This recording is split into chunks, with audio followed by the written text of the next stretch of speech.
I never thought I'd feel jealous watching someone else's mom make dinner, but there I was, frozen in Tessa's kitchen doorway, watching Mrs. Monroe teach her daughter how to properly dice an onion.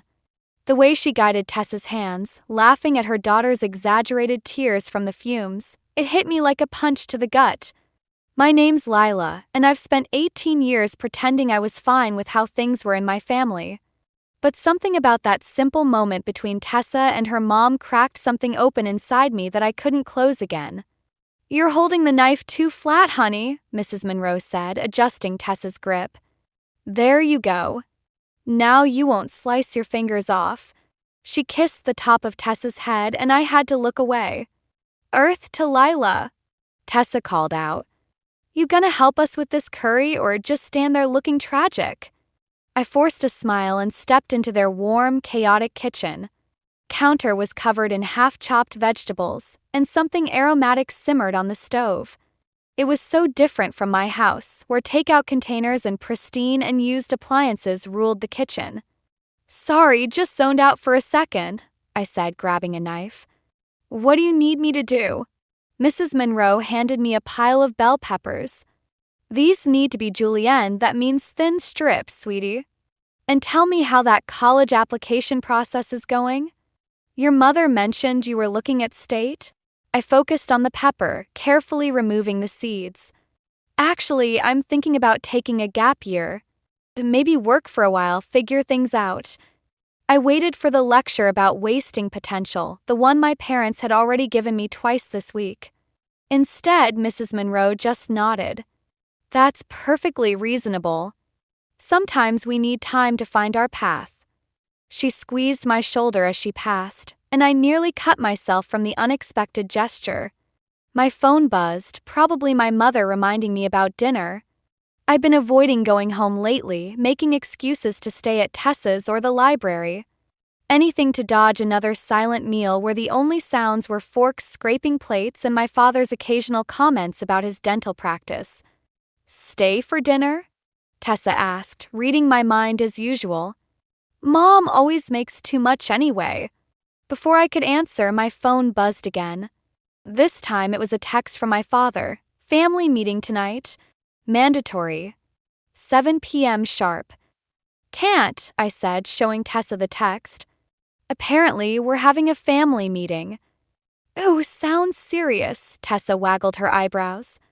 "Maybe they're finally getting you that pony you asked for when you were 7.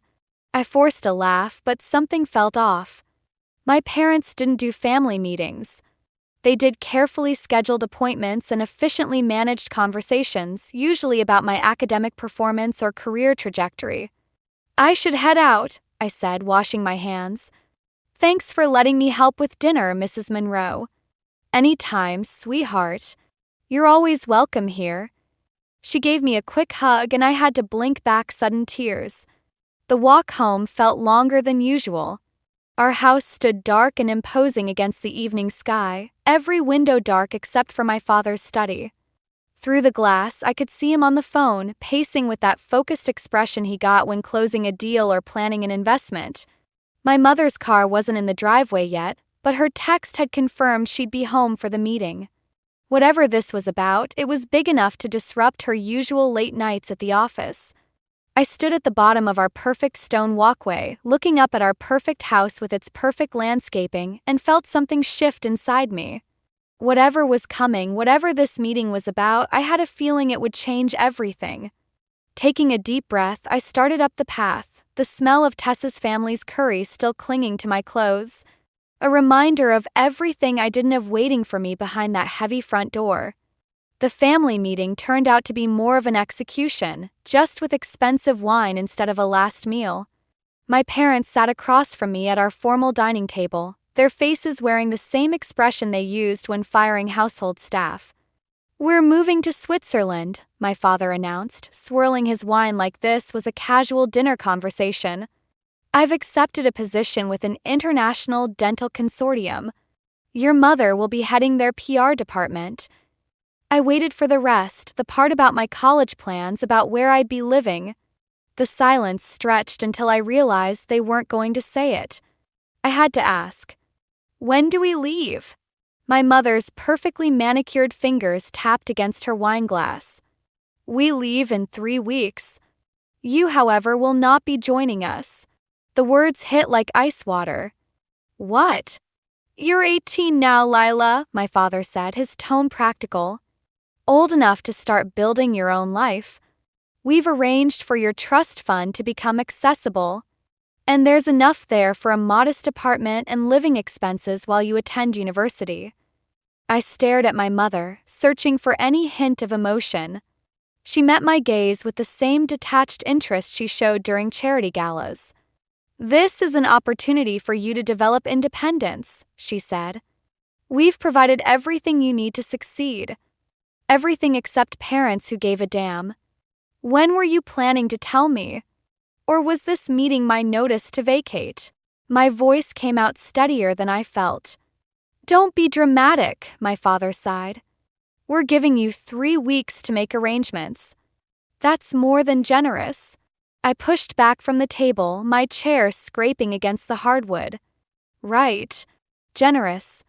Like abandoning your kid is some kind of gift. We're not abandoning you, my mother's voice sharpened. We're treating you like the adult you are.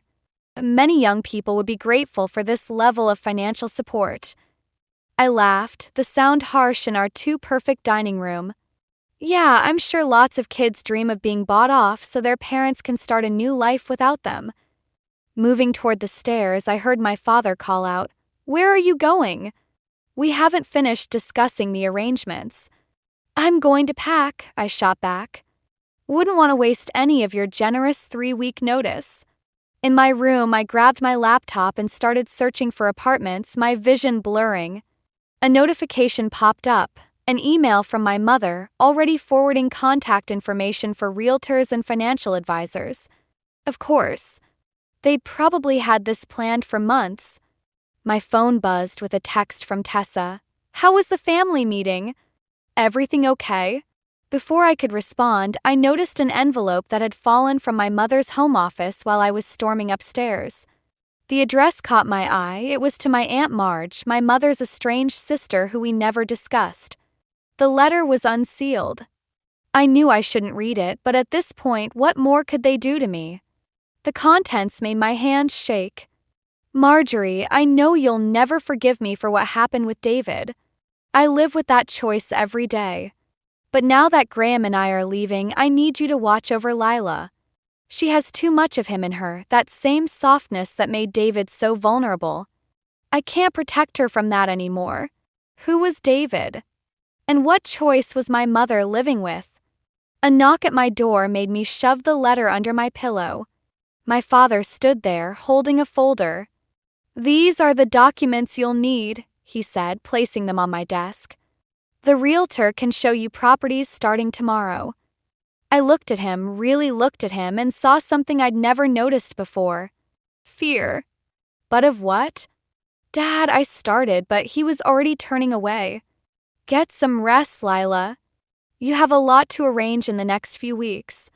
I sat on my bed, the mysterious letter burning under my pillow, my phone buzzing with Tessa's concerned messages, and realized I had 2 choices. I could do what I'd always done, follow their plans, be the perfect daughter even in abandonment, or I could finally start asking the questions they never wanted me to ask.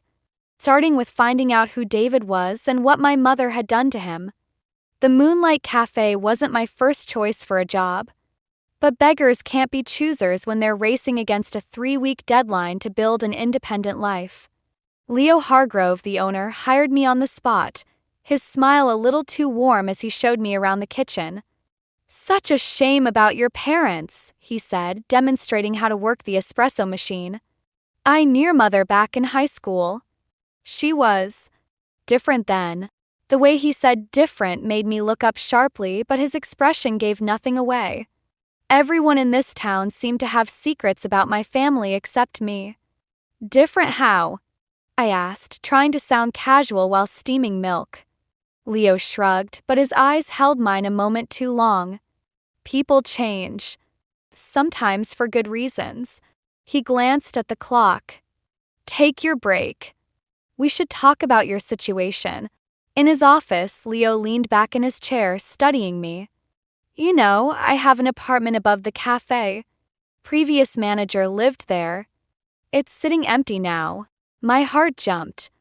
The real estate agent had shown me nothing but overpriced dumps all week. Really? Could be yours. Reduced rent for an employee, of course. He smiled that too warm smile again. We'd need to work out some arrangements. Something in his tone made my skin crawl. What kind of arrangements?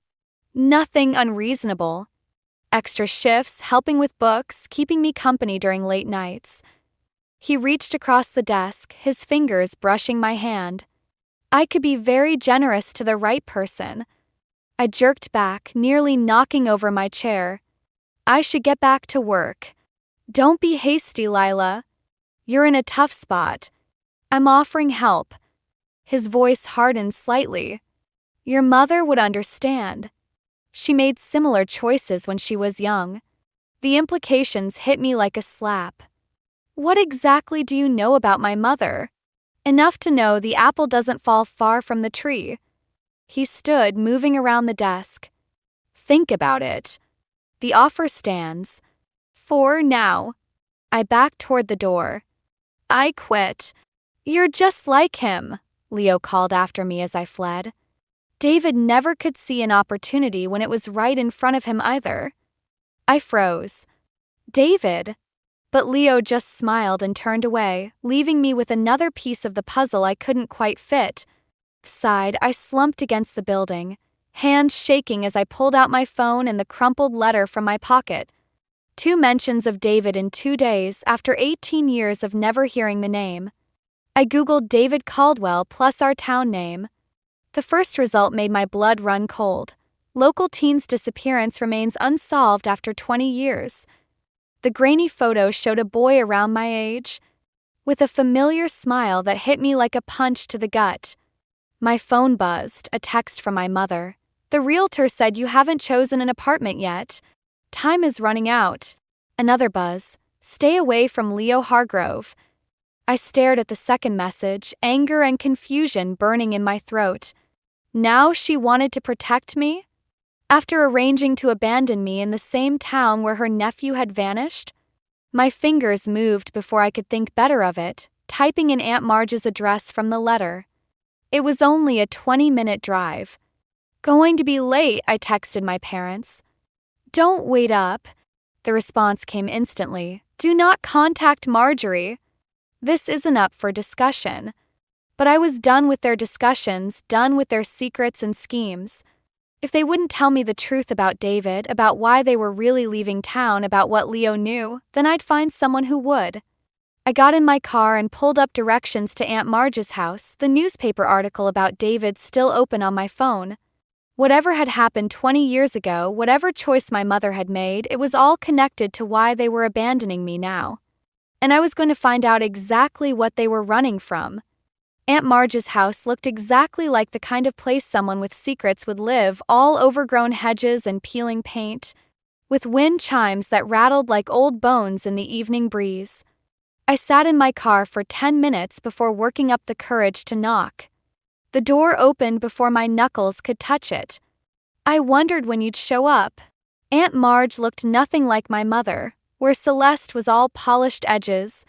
Marge was soft curves and faded flannel. You have his eyes. David's. The name slipped out before I could stop it. Something flickered across her face. Come in before the neighbors start talking. God knows they've done enough of that over the years. The inside was cluttered but clean, with mismatched furniture and walls covered in photographs. I stopped at one showing my mother as a teenager, her arm around a smiling boy who could only be David. That was 2 weeks before, Marge said quietly. Before everything changed. What happened to him? She moved to the kitchen, putting on a kettle. Your mother never told you? My mother never tells me anything. I followed her, watching as she pulled out 2 chipped mugs. But Leo Hargrove seems to know all about it. The mug slipped from Marge's hands, shattering on the linoleum. You've spoken to Leo? He offered me a job. and an apartment, and other things. Marge's face went pale. You stayed away from him?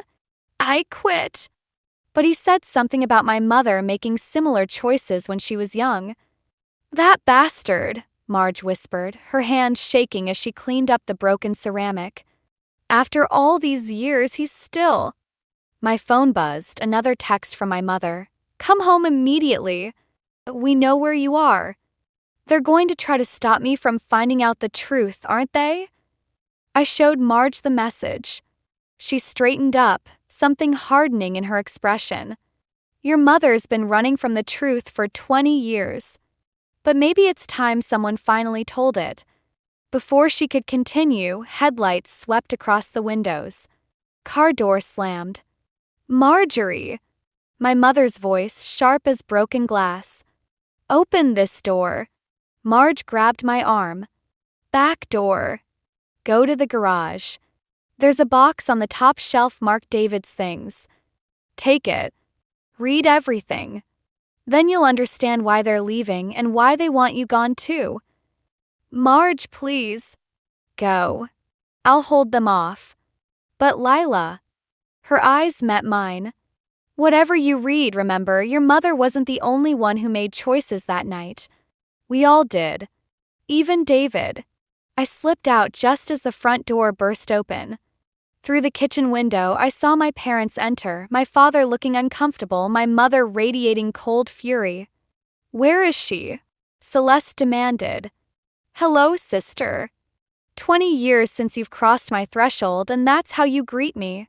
I crept into the garage, finding the box exactly where Marge said it would be. Inside was a stack of newspapers, letters, and a leather-bound journal. The first headline made my blood freeze. Local teen missing after confrontation at Moonlight Cafe. Beneath it was a photo of Leo Hargrove, 20 years younger, being questioned by police. And there, in the background, barely visible, my mother, being led away in tears. A noise from the house made me jump. I shoved everything back in the box and slipped out the side door just as I heard my mother's voice rise. You have no right to tell her anything about that night. She has every right to know why her cousin disappeared, Marge shot back. And why you've been protecting his killer all these years. I nearly dropped the box. Killer? My mother had protected David's killer? As if sensing my thoughts, my phone lit up with one final message from my mother. Whatever you think you know, you don't understand. Come home now or there will be consequences. But standing there in the dark, clutching a box full of 20-year-old secrets, I realized I was done letting them threaten me with consequences. It was time they faced some of their own. I spent the night in Tessa's garage, surrounded by David's box of secrets. The newspapers painted a familiar story. Teenage boy vanishes after late-night argument at local cafe. But David's journal told a different tale, one that made my hands shake as I read. Leo knows about Mom and Uncle Jack, the last entry read. Says he'll tell everyone if I don't keep quiet. But Celeste says she has a plan. My mother had a plan. And hours later, David disappeared. Dawn was breaking when Tessa found me, still reading. Your mom's been calling everyone, she said, sitting beside me. She even called my parents at midnight. Did you know about any of this? I showed her the newspaper clipping about David. Mom and Dad never talk about it. But sometimes when your mom comes up in conversation, they get this look. She trailed off, reading over my shoulder. Wait, Uncle Jack? As in your dad's brother. The one who died in that car accident the year before I was born. I pulled out another letter, this one from David to my mother. Except according to this, he didn't die in an accident. He killed himself after Leo threatened to expose their affair. My phone buzzed. Aunt Marge, your mother's looking for you. Be careful. Leo's helping her search. Why would she team up with Leo? Tessa asked. If he's the one who... Because they're both protecting something bigger than David's disappearance. I held up the journal. The last few entries, David was investigating money moving through the cafe. Large deposits, always after Uncle Jack's dental practice made withdrawals. Money laundering? Through Dad's practice too after Uncle Jack died. David figured it out, threatened to expose everything. I closed the journal, feeling sick. No wonder they're running to Switzerland. And leaving me behind as a distraction. Tessa grabbed my arm. Lila, look. Through the garage window, we could see Leo's car crawling past, scanning the street. My phone lit up again, my mother. Whatever David told you in those journals, he was confused. Come home. We can explain everything. How does she know about the journals? Tessa whispered. Because Aunt Marge must have told her what she gave me. I started shoving everything back in the box. Which means... A knock at the garage door made us both jump. Lila. Aunt Marge's voice. I know you're in there. Please, we need to talk. I opened the door cautiously. Marge looked exhausted, her eyes red. I had to tell them what I gave you. They have leverage. You mean they threatened you? I said flatly. Like they threatened David? It's complicated. What happened that night? Was my mother involved in David's disappearance? Marge flinched. She was trying to protect him. We all were. But Leo, he had other plans. And now you're all protecting Leo? After what he did. We're protecting you. Marge's voice cracked. Why do you think your mother's leaving you behind? As long as you're here, safe and ignorant, Leo won't. Car door slammed outside. My mother's voice carried through the garage. Marjorie? Is she in there? Marge grabbed my shoulders. Whatever you do, don't confront Leo. He's been watching you since you turned 18. Just like he watched David. Why? What does he want? The same thing he wanted then, someone young and desperate enough to be controlled. To keep the operation running while your parents established the European connection. Another car pulled up Leo's distinctive engine. Marge pressed something into my hand, a key. Storage Unit 23, Cross Creek Facility. Everything David collected is there. The proof he never got to show the police. She pushed me toward the back door. Run. And Lila? I'm sorry. For all of it. As I slipped out into the morning light, I heard Leo's voice. Found her car around the corner. She can't have gone far. They were wrong about one thing. I wasn't running from the truth anymore. I was running toward it, straight to the evidence that would bring down everyone who'd had a hand in destroying David's life. And maybe, finally, give him the justice he deserved. The storage unit door groaned open, revealing stacks of boxes and a musty darkness that made my skin crawl. I'd barely switched on my phone's flashlight when I heard footsteps behind me. I knew you'd come here. My mother's voice, tired and hollow. Just like David did. I spun around. She stood in the doorway, looking smaller somehow, her perfect posture crumbling at the edges. How did you? Marge texted me. She's trying to protect you, even if you can't see it. She stepped inside, closing the door behind her. We all were. By covering up his murder? Murder. She laughed, a broken sound. Is that what you think happened? The journal entries, the money laundering, Leo's threats. Leo didn't kill David. She moved to a stack of boxes, running her fingers along one marked evidence. David killed himself. Right here in this storage unit. After I convinced him to help us trap Leo. The flashlight beam trembled. What? We thought we were so clever. David would pretend to join Leo's operation, gather evidence, wear a wire. Her voice cracked. But Leo knew. He always knew.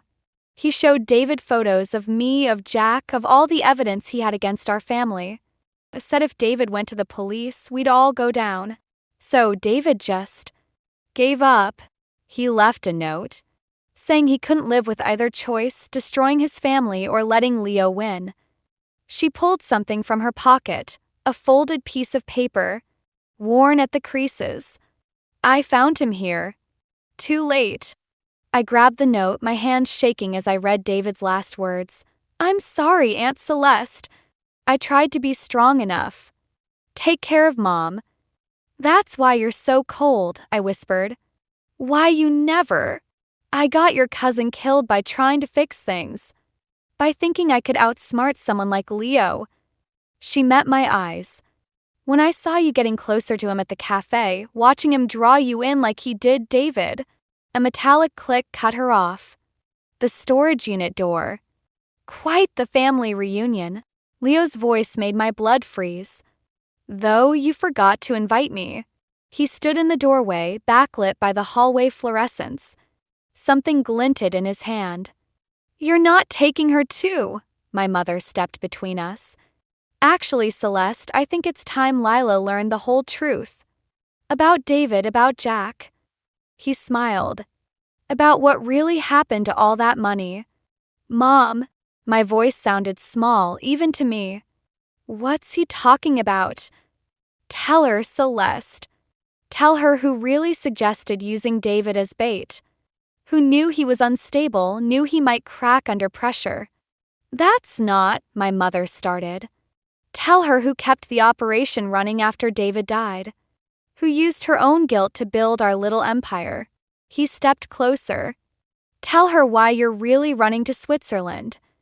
My mother's shoulders sagged. I had to protect what was left of my family. By working with him. The betrayal burned in my throat. After what he did to David, I did what I had to do. And now, she turned to Leo. Now we're done. The evidence, the accounts, everything David collected, it's all here. Take it. Leave Lila out of this. Leo's laugh echoed off the metal walls. Oh, Felicite. You still think you're in control? He raised the gun. But we both know how this ends. Just like it did with David. The storage unit plunged into darkness as my flashlight died. A shot rang out. Someone screamed, maybe me. When the emergency lights flickered on, my mother lay crumpled against the boxes, red spreading across her designer blouse. Leo was gone, along with the box-marked evidence. Mom! I pressed my hands against the wound, feeling her blood seep through my fingers. Stay with me. Please. Her eyes focused on something behind me. Run, she whispered. Footsteps approached. Like mother, like daughter, Leo's voice came from the doorway.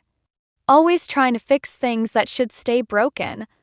I turned, seeing the gun aimed at my head, and realized with startling clarity that I finally understood how David felt in his final moments.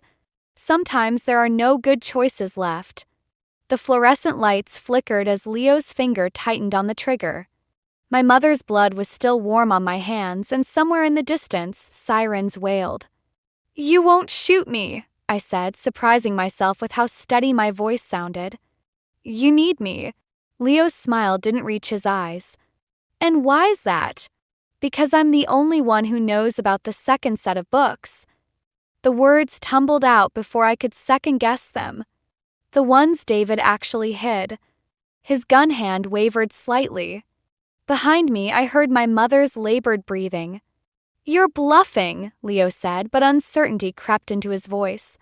David never had time to tell you about them? Course not. You scared him into suicide before he could. I stood slowly, positioning myself between Leo and my mother. But he told someone else. Someone you never suspected. A door slammed somewhere in the storage facility. Leo's head jerked toward the sound. You really think David would trust his aunt? I pressed. The sister of the woman having an affair with his uncle? No. He trusted someone his own age. Someone who could wait years to use the information. Tessa, Leo breathed. That's why you two were always at the cafe. I forced a laugh. All those years, watching you, learning your operation. Did you really think I applied for that job by accident? The sirens were closer now. Leo's face twisted with rage and doubt. You're lying, he snarled, but his eyes darted to the door again. Maybe. But can you risk it? Police are coming. If those books surface. I took a step forward. How many people did you really kill, Leo? David wasn't the first, was he? Shut up. The gun shook in his hand. Or was it all just manipulation? Making people think death was their only escape? Another step. Like you tried with me? I said shut. The storage unit door burst open. Aunt Marge stood there, holding something that made Leo's face go white. Looking for this? She held up a USB drive. David gave it to me the night he died. Said if anything happened to him, I should keep it safe until Lila was old enough. That's impossible, Leo whispered. You weren't even in town that night? Marge's laugh was bitter. I was. Celeste called me worried about David. I got here too late to save him, but not too late to find what he left behind. Leo swung the gun toward Marge. I lunged, grabbing his arm. The shot went wide, sparking off metal walls. We grappled for the weapon as Marge shouted something I couldn't hear over the blood pounding in my ears. His finger found the trigger again. I twisted, remembering a self-defense move Tessa's dad had taught us years ago. The gun went off. Leo staggered back, a look of surprise crossing his face as red bloomed across his chest. He fell, the gun clattering away. Lila, my mother's voice, weak but urgent. The box? Under the tarps. I scrambled to where she pointed. Under dusty tarps lay a metal box, its lid covered in familiar handwriting David's. He knew, my mother whispered as I opened it. Knew what would happen. Left everything we'd need. Inside were files, photos, USB drives, 2 decades of evidence against not just Leo but everyone involved in his operation. And on top, a letter addressed to me. Dear Lila, it began. If you're reading this, it means you're facing the same choice I did. But you're stronger than I was. You'll make the right decision. The storage unit filled with police and paramedics. As they loaded my mother onto a stretcher, she grabbed my hand. I'm sorry, she said. For everything. For not being strong enough to end this years ago. I squeezed her hand, watching Leo's still form being covered with a sheet. It's ended now. Aunt Marge wrapped an arm around me as the paramedics wheeled my mother away. David would be proud, she said softly. You finished what he started. I looked down at the letter in my hands, thinking of choices and consequences, of strength and weakness, of the thin line between justice and revenge. No, I said. We all did. 6 months later, I stood in front of the renovated Moonlight Cafe, now transformed into a community center. The grand opening banner fluttered in the spring breeze, and Aunt Marge squeezed my hand as we watched families stream inside. David would have loved this, she said softly. My mother approached slowly, still walking with a slight limp. Her designer clothes were gone, replaced by simple jeans and a sweater. The art therapy program starts next week, she said. We already have 10 teens signed up. The irony wasn't lost on any of us, turning Leo's hub of manipulation into a safe haven for vulnerable youth. Sometimes the best revenge is healing what your enemy tried to destroy. Dad called again, I told them, watching their reactions carefully. Wants to me explain his side of things. What are you going to do? My mother asked, her voice careful, neutral. I pulled an envelope from my bag, the last piece of David's legacy found buried in one of his boxes. I think I'll send him this instead. Inside was a photo of my father with Leo, dated years before I was born, both men smiling over signed documents. On the back, David had written, "The beginning of everything. Remember who chose this path." Are you sure? Marge asked. Some doors are hard to close once they're opened. Some doors shouldn't stay closed, I replied, thinking of all the secrets that had poisoned our family. Besides, he deserves to know why I'm choosing to stay here. My mother flinched slightly at that, but didn't argue. We'd spent months rebuilding our relationship, learning to talk without hiding behind perfect facades and practiced lies. It wasn't always pretty, but it was real. Tessa emerged from the center, grinning. You guys have to see this. The kids are already filling up the suggestion box. Someone even asked if we could start a creative writing program. For processing trauma through storytelling, my mother mused. That's actually brilliant. Speaking of storytelling, Marge pulled something from her purse, a worn journal with David's name on the cover. I think it's time for this to have a new home. I stared at it. But that's the journal that started everything? Yes. She pressed it into my hands. But look at the blank pages in the back. They're waiting for a new story. Your story. As if on cue, a group of teenagers walked past, laughing and pushing each other playfully. They reminded me of David's photo, of how young and full of hope he'd been before everything went wrong. Maybe some stories don't need endings, I said, running my fingers over the journal's worn cover. Maybe they just need new beginnings. My mother touched my shoulder, a gesture that once would have felt foreign but now carried the weight of everything we'd survived together. New beginnings require letting go of old endings. I nodded, thinking of the letter I'd written to my father, still unsent. I forgive you, but I don't need you. I found my family in the truth, not in comfortable lies. Inside the center, someone started playing piano halting, beautiful notes floating through the open doors. Life finding its way through the cracks of what was broken. Ready, Tessa called from the entrance. The writing workshop's about to start. I looked at these women, my aunt who kept faith, my friend who kept secrets, my mother who kept trying, and felt something settle in my chest. Not peace exactly, but purpose. Actually, I said, I think I'm ready to tell my own story. As we walked inside together, I caught a glimpse of our reflection in the window, 4 women, all carrying different pieces of the same broken history but moving forward anyway. Behind us, David's journal waited in my bag, its blank pages promising something I'd never understood until now. Sometimes the best revenge isn't about making others pay for the past. Sometimes it's about refusing to let that past define your future. And sometimes, if you're lucky, you find the family you need in the aftermath of losing the one you thought you wanted.